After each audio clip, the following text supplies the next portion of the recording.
আসসালামু আলাইকুম। নতুন একটি ভিডিওতে আপনাদের সবাইকে জানাচ্ছি স্বাগতম।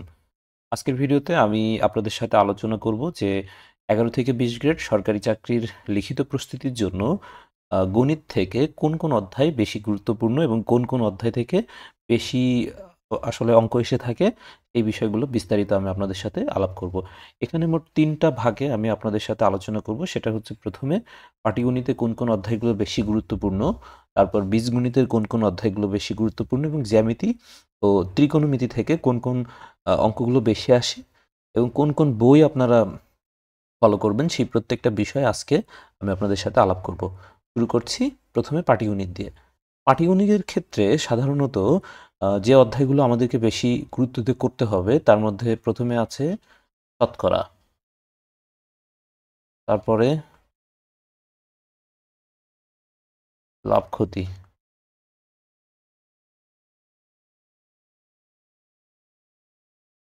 ঐকিক নিয়ম। ঐকিক নিয়মের মধ্যে আবার অনেকগুলো ভাগ আছে: কাজ, সময়, এর মধ্যে আবার গতিবেগটারে ধরা হয়, গতিবেগ, নল চৌবাচ্চা,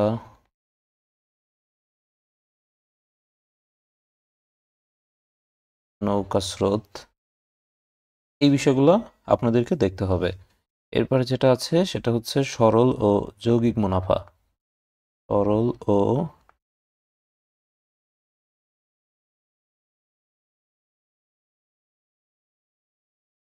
যৌগিক মুনাফা।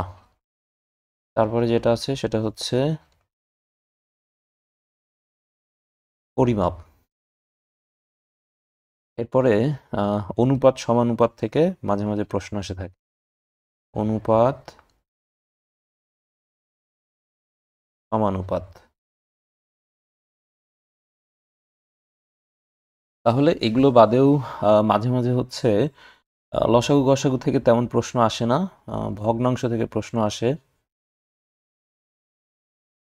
তারপরে যেটা আসে গড় থেকে প্রশ্ন আসে। এরপর আসে বর্গমূল জাতীয়, অর্থাৎ সংখ্যা বা বর্গমূল যে অঙ্কগুলো আছে সেখান থেকে মাঝে মাঝে প্রশ্ন আসে।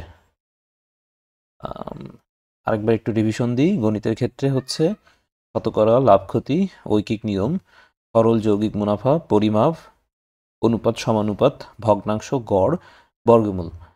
সাধারণত দেখা যায় যে পাটিগণিতের ক্ষেত্রে এই সমস্ত অধ্যায় থেকেই আমাদের আসলে বেশিরভাগ সময় প্রশ্ন আসে। তার মধ্যে শতকরা, লাভ ক্ষতি, ঐকিক নিয়ম, সরল যৌগিক মুনাফা, পরিমাপ, এগুলো হচ্ছে বেশি গুরুত্বপূর্ণ। এখন আসি বীজগণিতের ক্ষেত্রে। বীজগণিতের ক্ষেত্রে প্রথমেই যেটা আসে সেটা হচ্ছে ঘন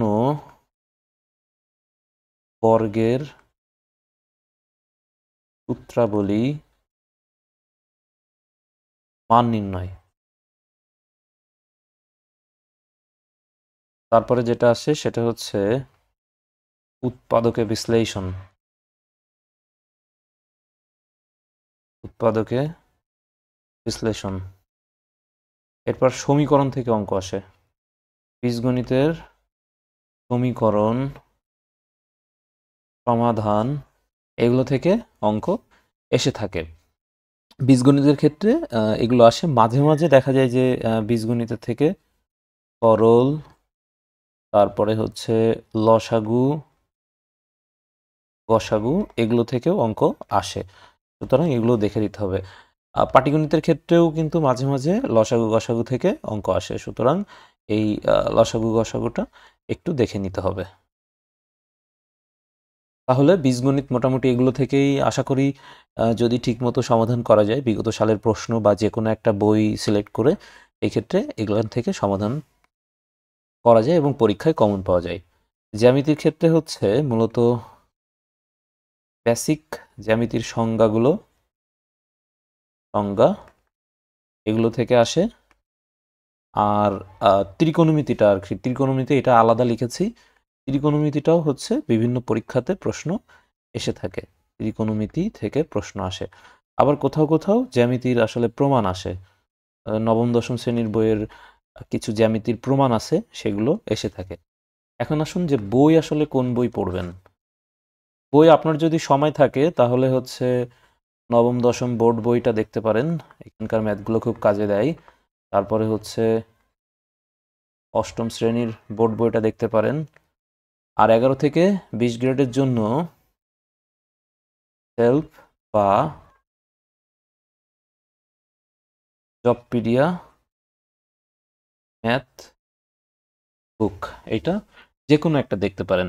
তো আশা করি মোটামুটি 11 থেকে 20 গ্রেড সরকারি চাকরির যে লিখিত প্রস্তুতি, সেটার জন্য এখানে যে যে টপিকগুলো দেখানো হয়েছে এই টপিকের বিশেষ করে বিগত সালে আসা প্রশ্নগুলো আপনি যদি ভালো মতো আয়ত্ত করতে পারেন, সমাধান করতে পারেন, এই ক্ষেত্রে বেশিরভাগ পরীক্ষাতে ইনশাআল্লাহ কমন পাবেন এবং পরীক্ষায় ভালো করতে পারবেন বলে আমি বিশ্বাস করি। ধন্যবাদ, ভালো থাকবেন।